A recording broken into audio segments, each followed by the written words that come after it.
After having their patients tested in full by Choi Soon-sil, the independent counsel team dedicated to the influence peddling and corruption scandal requested for a warrant for her arrest. The court approves, meaning they can intensively grill her from here on.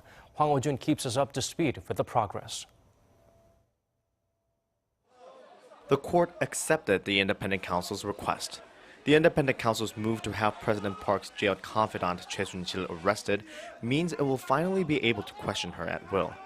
The independent counsel team's spokesperson confirmed at a briefing Monday that it requested a warrant for Choi on Sunday, not for being an accomplice to bribery, but on the charge of obstruction of business, an apparent change of course.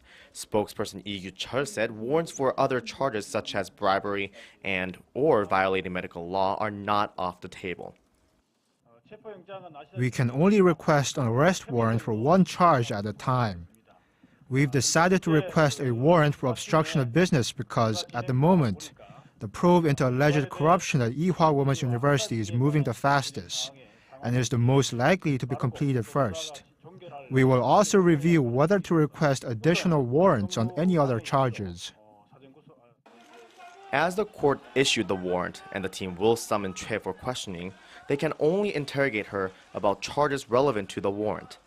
The charge of obstruction of business stems from Choi allegedly using her personal ties to President Park to win special treatment for her daughter Jung Yura at Ewha Women's University, directing a number of faculty members to favor Chung in admissions and grading. Also on Monday, the independent counsel team summoned former Culture Minister Yoo Jin-yong as a witness regarding a government blacklist of cultural figures deemed critical of the government. The list was intended to prevent those on it from receiving state support and sponsorship.